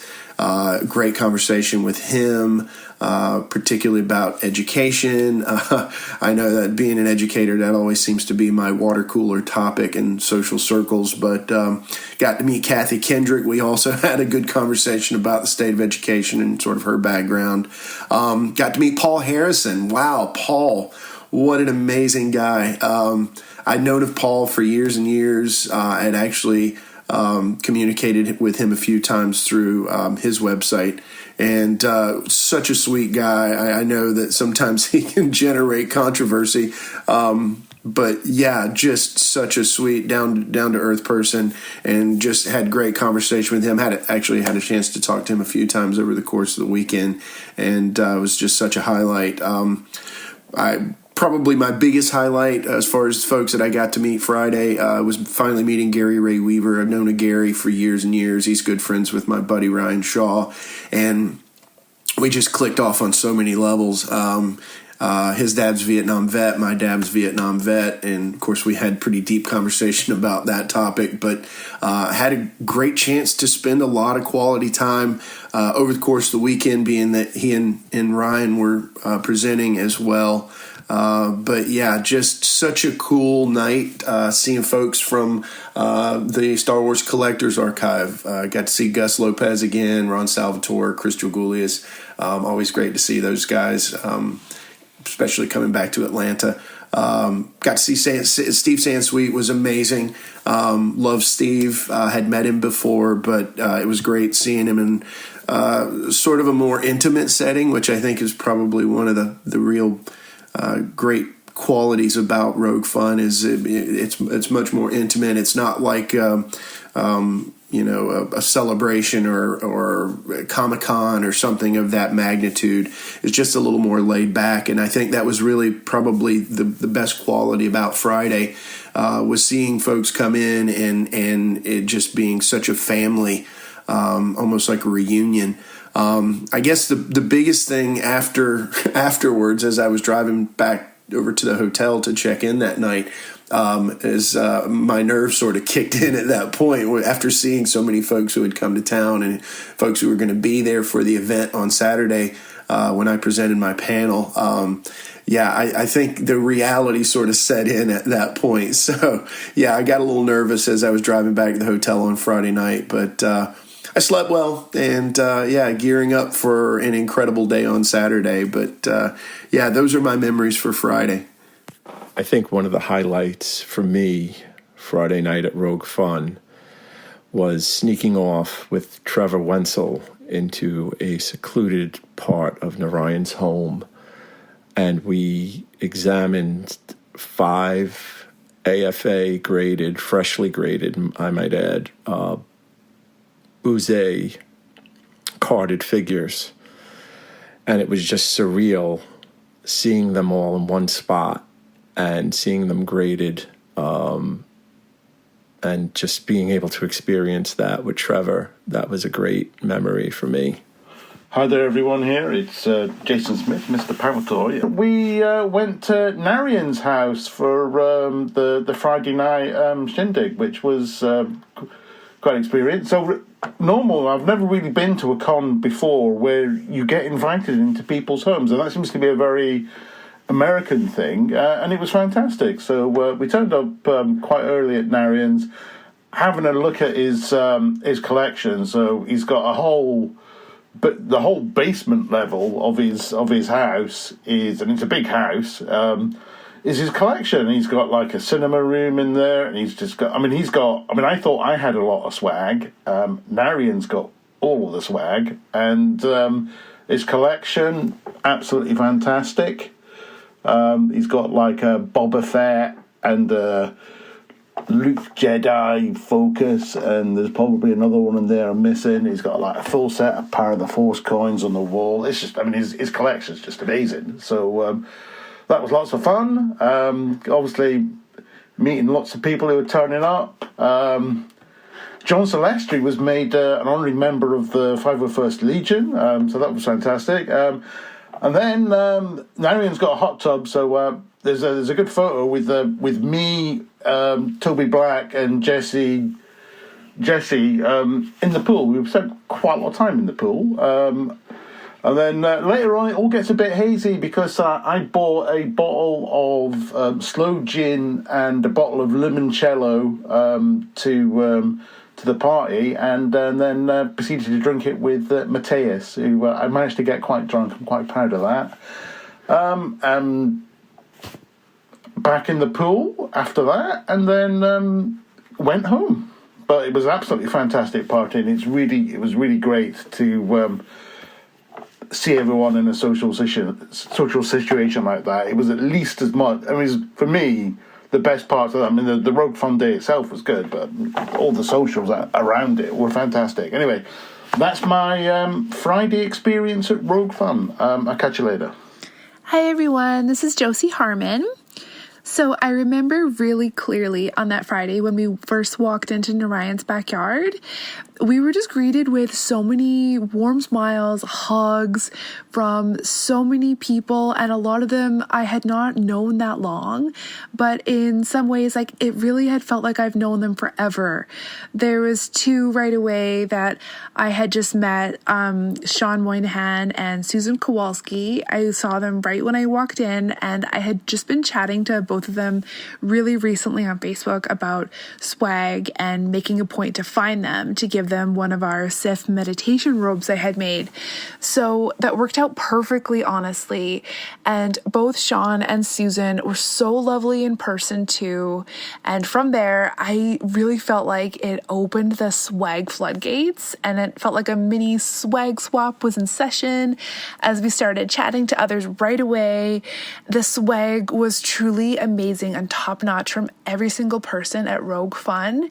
It was just awesome to see and chat about. And I remember I finally met Nelmini. I know she's been a good friend of Neil's for so long now, so I got to give her a hug and chat swag for a bit. We saw our friend Jason Smith, who we had just seen at Echo Live a few weeks earlier, and we got to chat about that for a bit. He's such a nice guy in the community. We saw Josh Phillips, who we've met a bunch of times now and always share a big love of creativity and Star Wars, and we definitely bond over that. We chatted a ton about creative process, and we just shared our enthusiasm of putting things out there in the world that we've made. I love that. And I met Hannah Bennett for the first time, which we both couldn't believe we hadn't crossed paths before.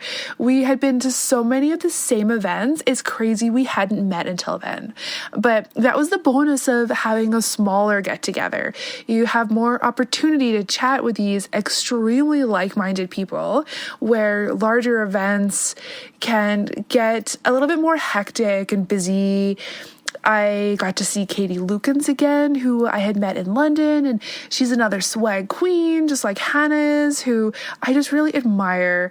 I really loved chatting with both of these girls. It was awesome to be around so many Star Wars women who I can really connect with, and we get to share this love together and talk about our favorite areas of Star Wars. I talked to Hannah so much about all the prequel love and all that was popular when we grew up as Star Wars fans.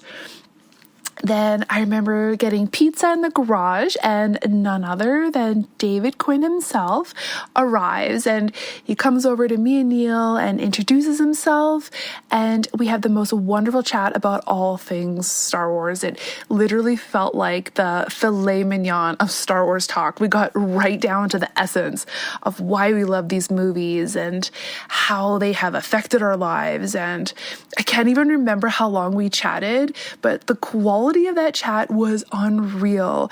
I came away feeling like David was a long lost friend to us because we all just understood.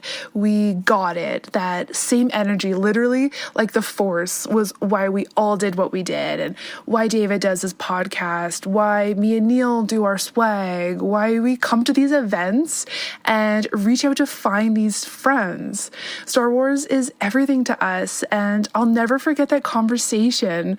It's wonderful to be seen, of course, and David saw us, like our inner core. That was so wild. Then I wanted to drink and just go and have some fun. It's like I instantly felt even more comfortable after that amazing pizza garage chat. And then it was getting later in the evening and I needed to get in the pool because having a pool is a big deal, I think. It's not something I get to do often in Canada at friends' houses. So my mission was to find someone who would go back in the pool. Then I met Dave Brott for the first time, who is, again, lovely. Everyone was lovely. So we got in the pool, then a bunch of others got in the pool, like Narayan and Jason and Jerry, and I chatted about focuses with Dave in the pool, which was awesome. I never thought I'd get to chat Star Wars focuses at a pool party. It was all just amazing. Then after that event, we were all back at the hotel and I was introduced to the world of modern prototypes. I remember Neil bought a Rey prototype figure, and those were so neat to see. It was all around just a perfect day, really, and we were both excited for the big main event the next day. A few days before I traveled to Georgia, I attended the April Fool's Toy Show in Newcastle, Delaware. At the show, I spoke with our friend Eric Janicki, who would also be at Rogue Fun later that week. And I asked him if there was anyone in particular he was looking forward to seeing in Kennesaw. Oh, well, Josie and Neil are going to be there. So Josie and Neil are... they're just friends I met at other shows and conventions. And I was happily surprised to see that they were going. So I'm excited to see them, because I don't get to see them too often. After Eric and I recorded that segment, he told me more about Josie and Neil, how wonderful they were, and how he really wanted me to meet them. And before leaving for Rogue Fun, I saw an image of the swag they created for the event. It was a hand-stitched black cloth robe with red vinyl Sith symbols on it. The robe was a Sith meditation robe, designed to fit the original 3 3/4-inch Kenner Darth Vader figure. And Neil had designed a Rogue One-style figure card back reminiscent of the original Kenner designs. They created images on the back, along with a description that tied the robe to both the action figures and the Rogue One movie in a creative and organic way. I marveled at what they had crafted. The Sith meditation robe was limited to 30 examples due to the work that it took to make them. As much as I would have loved to have owned one, I was just excited to meet Josie and Neil after speaking to Eric about them. And I wanted to simply tell them how much I appreciated their work on their swag for the event. At one point early in the evening, I made my way to the garage to get some dinner. Eric had just arrived, and the two of us sat in the shade of the garage, among a few other collectors, talking and catching up. At one point, Eric's eyes lit up. He paused our conversation, and as I followed his eyes to a corner of the garage, he stood up and said, "I have to introduce you to some friends." Eric brought me over to two others who were standing in the room and introduced me to Josie and Neil. What Josie said about our meeting was the same feeling I had on my end of the conversation. The two of them are so passionate about Star Wars and the community. As a couple, they balance one another in a really strong way, and I was thrilled to be able to have some time with them. The conversation supercharged my excitement for the weekend and for the community, and just brought me to another level that evening. And I also had the chance to tell them how I loved that they collaborated as a couple on their swag, and how much I appreciated their creativity. And to my utter surprise and joy, they kindly gifted me one of the meditation robes.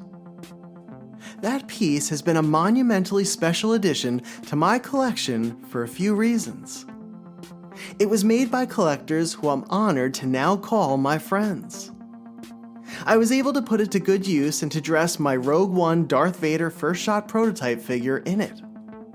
And that swag is not only a souvenir of that once-in-a-lifetime weekend, but captures the very first time I met and spoke with Josie and Neil. That's the power of swag, and the power of friendship.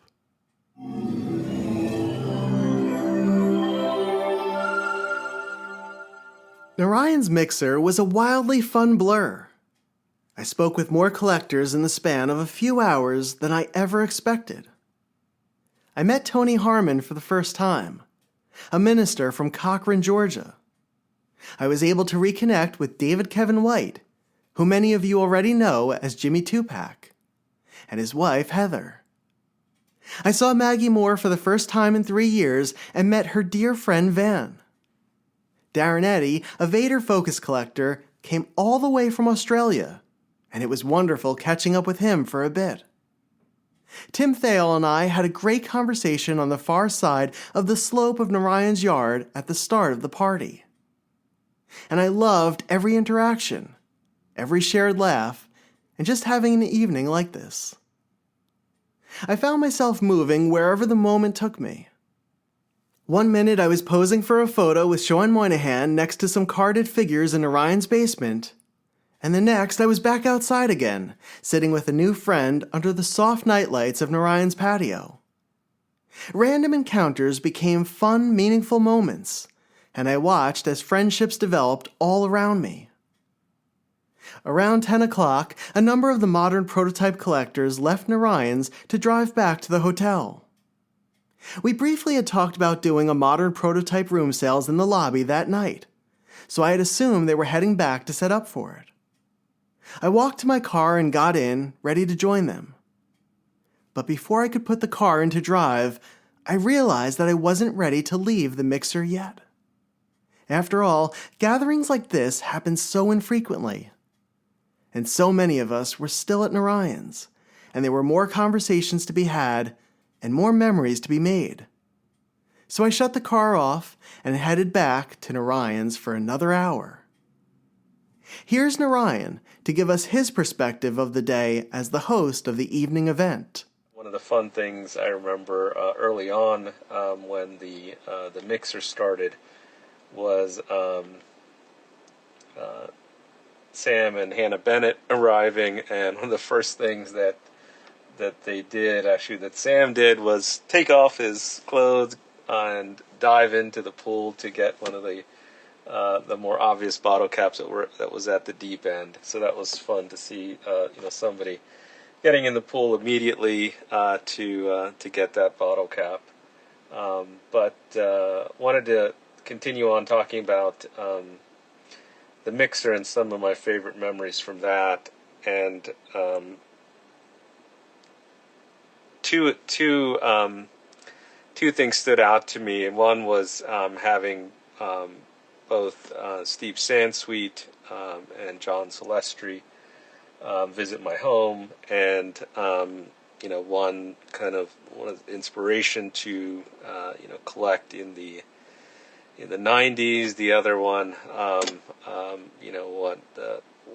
one of the people who helped create one of my favorite characters, Boba Fett. And so to have them both in my home and get to see, host them and see my collection was just a dream come true.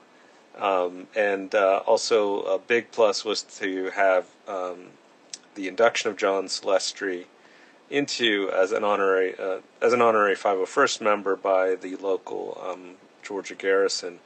and to be able to witness that at the mixer was pretty amazing. So those are two things that stood out to me. So many other great memories, just hanging out with friends. I do remember a nice little moment when Toby went back to see the carded collection walls in the down the hallway, and he picked up some Canadian items. I believe there were a couple Yodas, and he was like, I am claiming these on behalf of Canada and repatriating them. So that was fun, and we had some fun with that, and some great pictures together in that moment.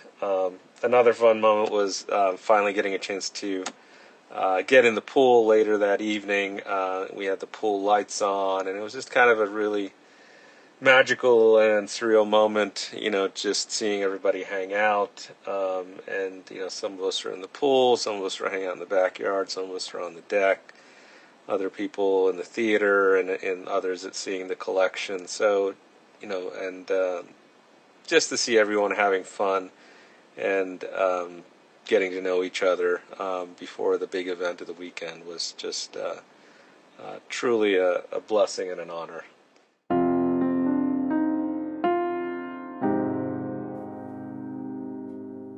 The drive back to the hotel on I-85 was much quieter at 11 o'clock. It rained for a portion of the ride, but I was thrilled to have open and empty lanes around me, instead of fighting through the earlier rush hour traffic. I put on the Morgan Wallen album I had discovered 2 days earlier, which had become the soundtrack to the weekend. The 40-minute ride served as a nice break in between meetups. I didn't know what was waiting for me back at the hotel, but I safely assumed it would be another late night of hanging out and chatting with collectors. I also figured that the modern prototype room sales had started at least an hour earlier, and I hoped I didn't miss anything. I was wrong and right. Walking through the lobby's sliding doors and into the air conditioning, I saw many of the attendees who were at Narayan's only a short time ago. They were gathered around tables, deep in conversation. But there were no signs of prototypes anywhere.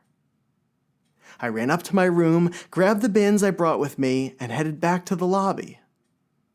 My intention was to get the ball rolling, hoping that the appearance of some prototypes would cause collectors to bring out whatever they brought with them. It's rare to have this many modern Star Wars prototype collectors in one location, and an epic room sales seemed to be the perfect way to end this evening. However, that's not how it began. Instead, everyone in the area gathered around the table where I laid out my items. I was not expecting that. Excited to share some of the history of the pieces I had accumulated, I began pointing out specific items and sharing a little information about them.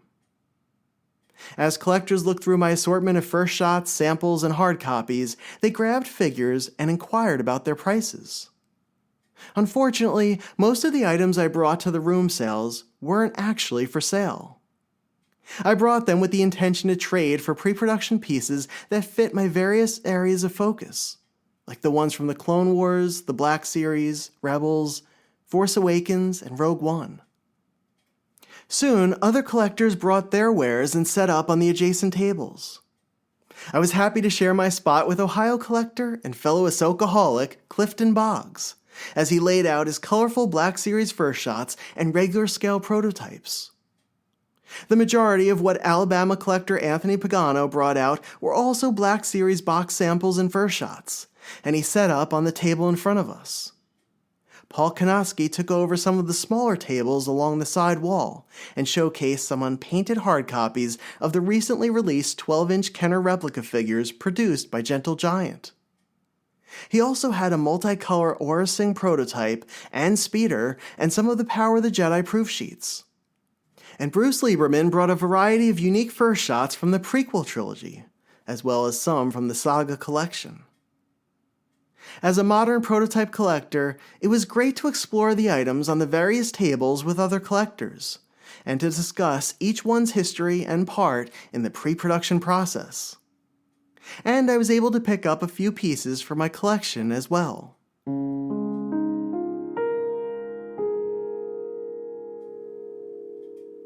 For Glenn Williams, the prototype sales was a welcome surprise after a busy day. And then when we got back to the hotel to drop Jason off, we were both exhausted. It was probably, midnight, 1 a.m. And then, of course, everybody's hanging out in the lobby. And we're like, let's go check out the lobby for a minute, see what's going on. And then you, David, bring out your prototypes. And then, of course, the dominoes just fall. And there was like this amazing of, 5, 6, 10 people just bringing out insane prototypes in this lobby in Kennesaw, Georgia, on a random Friday night in May. This lobby sale was better than anything I think I've seen, even at Celebration. And I just remember driving home from that lobby swap, but anyway, everybody had prototypes, just high end stuff, just amazing, examples of Star Wars prototypes. And I remember driving home from that going, number one, what did I just witness? And then it hit me. Number two, that the Georgia Club had put this together and it was 20 minutes from my house. So that was kind of a shock to me. So that was my Friday. I'll check back in with Saturday and Sunday here in a minute. And here are a few of our friends to share their thoughts on the Friday night room sales. Hey guys, this is Hannah and Sam Bennett again. My story from Friday is from after the party at Narayan's house. It was after we had already arrived back at the hotel. And I think Sam and I actually went on a late night run to Wendy's. No, it was Whataburger. Whataburger, okay, yeah. So we went on a late night run to Whataburger.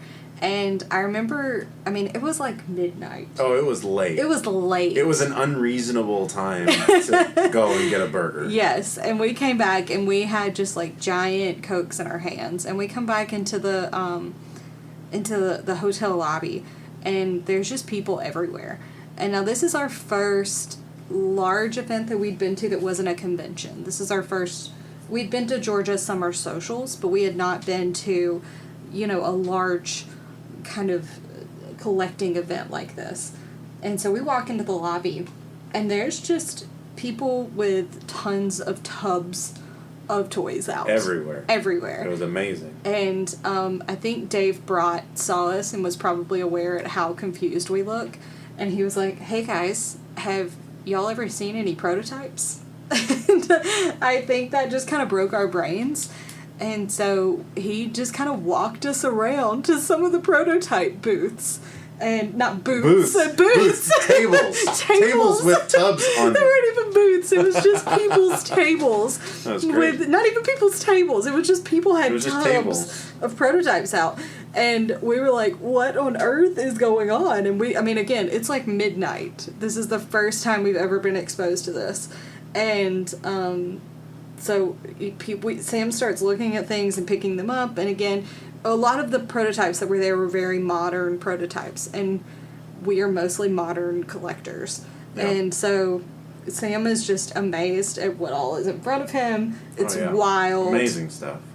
I'm just sitting there sipping my Whataburger Coke, and all of a sudden Sam is like, oh, this is great, but, I don't know. I don't think I need anything tonight. Maybe if somebody had a Plo Koon. And then behind us, Anthony Pagano goes, oh, I got a Plo Koon right here. And he just digs in his tub and just pulls out a Plo Koon. And it was just like it was the craziest thing we could have experienced. I think given the time, too. Given that it was at midnight. At least. It could have been 2 a.m. It might have been 1 o'clock at that point. Yeah. It was late. It was so wild. But we really do, thank Dave Brott for kind of introducing us to prototypes. And Vinny Tracomi had a unique take on the room sales. After hours on Friday, there was a pop-up flash sale of prototypes that I've never experienced before. It just basically overtook the lobby of the hotel suddenly. It was almost like a lightning fast. It was great.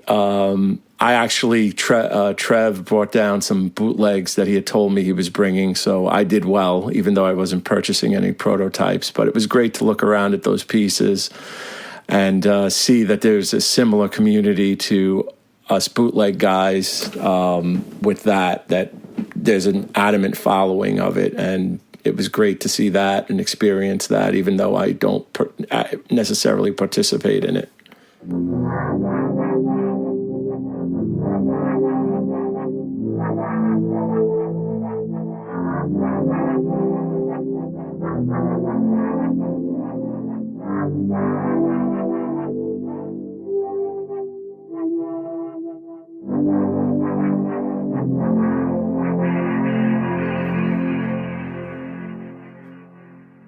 As much as I didn't want that Friday at Rogue Fun to end, I finally called it a night at 2 a.m. I had brought my bins and containers of prototypes back to my room earlier in the evening, spending a few more hours with our fellow collectors. I think many of them felt like I did, and tried to stay up as long as possible to take advantage of every possible moment we had together that weekend. And for a few days, the Hilton belonged to Star Wars collectors. Wherever you'd go, you'd always run into someone. Whether it was walking to your hotel room, or taking an elevator ride, or walking through the parking lot, you were always among friends. And I can't remember a time in which there weren't at least 2 or 3 collectors gathered in the lobby, whether it was at breakfast time, or for a round of late-night drinks and conversations, or anywhere in between. It was a family reunion that continued for days. And that was part of the magic of Rogue Fun. Or maybe that was the secret central part of all of it, that we owned it. It felt like it was wholly ours, and that we had each taken a stake in its outcome, in its success.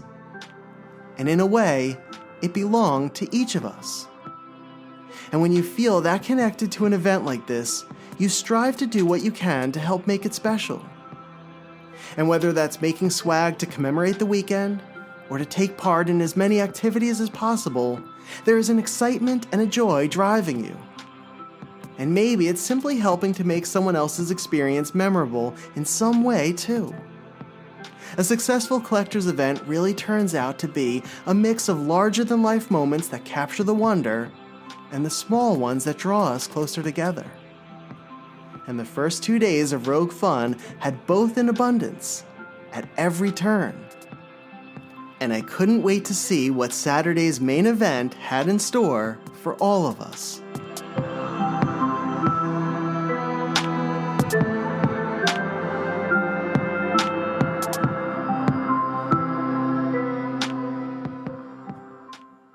If you're interested in joining us in Georgia for the next Rogue Fun in 2026, here are Glenn and Jason once again to tell you how you can get connected to the Georgia Alliance and the Rogue Fun event page.